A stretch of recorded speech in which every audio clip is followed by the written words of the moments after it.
There are a lot of awesome and creepy monsters in Van Richten's Guide to Ravenloft. I'm going to briefly explain all of them. This video is player friendly and contains no spoilers or statistics about the monsters. The Body Taker plant is a horrifying being that captures people, dissolves them in acid, and forms near perfect clones of them under its control. With a telepathic range of 10 miles, it can take over and control entire towns. And worst of all, they grow back unless you get rid of every single piece of its roots that remain underground. Boneless are zombies without bones. This gives them the ability to slither through tiny cracks and crevices, sneaking up on their prey and suffocating them. A brain in a jar is someone's attempt to ensure eternal life, though it is an uncomfortable one. Fully conscious and with powerful psychic abilities, most brains in jars seek a way to regain a body of their own, either mechanical or biological. Carrion stalkers start their existence as larvae. The larvae feast on the flesh of the dead before growing into a carrion stalker. The carrion stalker then waits for a living creature to approach the corpse, before bursting out and killing the curious creature, implanting it with larvae to start the cycle again. Carrionettes are living dolls that seek to steal the body of a humanoid. They wield a silver needle that gives them the ability to switch bodies with a creature they curse with it. If a carrionette is destroyed when another creature's soul is inside of it, both the creature and the carrionette are killed. Better hope your party doesn't accidentally destroy the doll that holds your soul in it during a fight. Death's Head trees are like your average awakened trees, mobile, sentient, and made of wood, except instead of fruit, their branches carry disembodied floating heads of monsters and people. When they are threatened, its many heads float off the tree and attack those who are nearby. Dullahans are headless undead that were evil knights or members of the military before they died. They usually stalk a certain area, turning it into their hunting grounds, killing any they come across. Gramishkas are cat-sized creatures created by spells gone wrong. They hate their creators and all users of magic, and will devise creative ways using their high intellect to lure the magic users into danger, like mimicking a hurt child or animal. They also alter the effects of spells, causing them to fail or reflecting them back at their casters.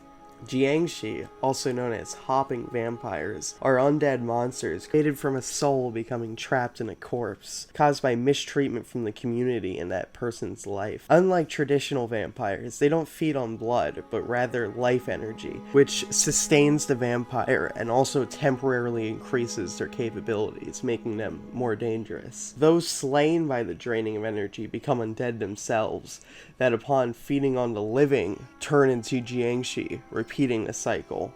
Luguru are werewolves that are not only more dangerous than a typical member of their kind, they intentionally spread the curse of lycanthropy to as many as they can. Those afflicted with this type of lycanthropy can only be cured if the Luguru dies, which is no easy task as they are incredibly hard to kill. Neckrickers are the living blood of evil gods or the remains of a failed lich. They maintain their intelligence and can attach themselves to other creatures and implant their blood into them, turning them into servants. If they are killed, they return to life, either reforming where they were slain or regenerating themselves from the creatures they've implanted their blood into. Because of this, holy orders will often try to imprison them instead of slaying them. Nosferatu are vampires that lack the intelligence or human-like appearance of the typical member of their kind.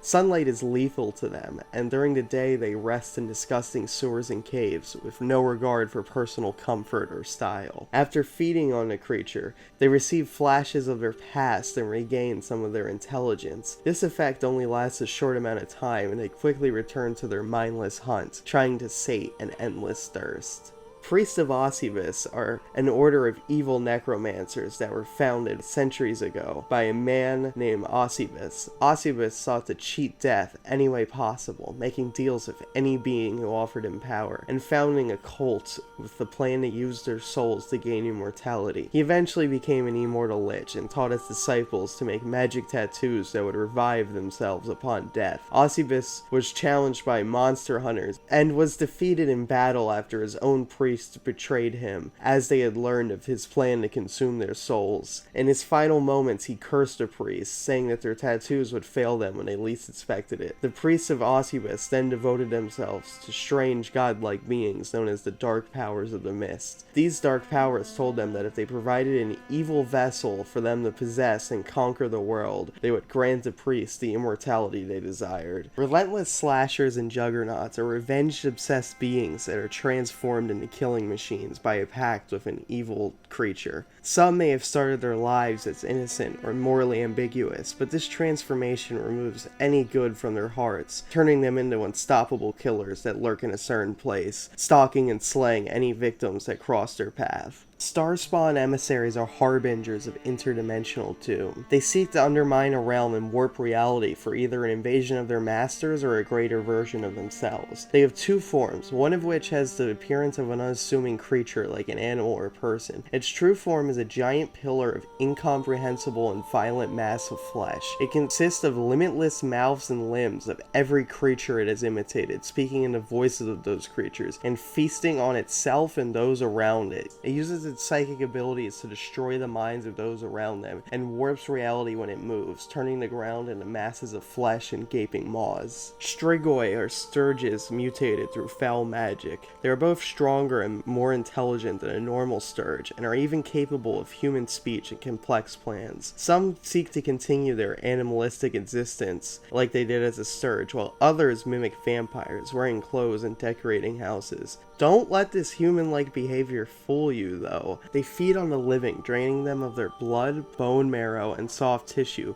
leaving just a husk behind. What's worse than one maggot scarab or a similarly gross or scary bug? A swarm of them. That's what this monster is. A swarm of bugs. Olmist's Inquisitors once only hunted fiends, aberrations, and other evil creatures throughout the multiverse. This changed when one of their members became an incredibly powerful and evil vampire. Now they also search for evils in the hearts of humanoids, reading their thoughts and reshaping their memories in attempts to prevent a similar event. The overzealous attitude of some Inquisitors have led civilians to fear them as much as they do the monsters they hunt. Vampiric mind flayers were created to serve a dying elder brain with a degenerate disease. They feed on the cerebral fluids of sapient creatures and return to their elder brain, liquefying themselves to provide sustenance for the elder brain, which temporarily stalls the elder brain's disease. They lack the intelligence and most psychic abilities of mind flayers, but they are just as deadly.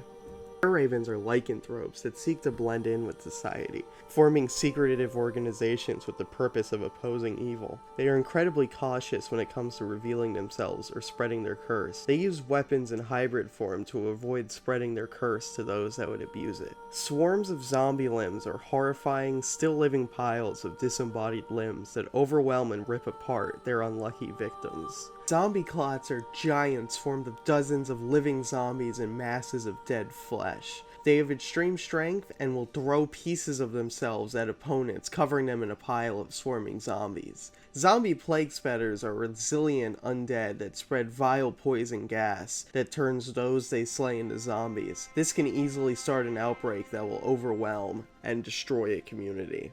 There you have it, all of the horrific creatures in Van Richten's Guide Explained. I hope this info will help you face these nightmares and inspire you in your campaigns. Thanks for watching, like and subscribe or else these monsters might come for you. Ooh, spooky.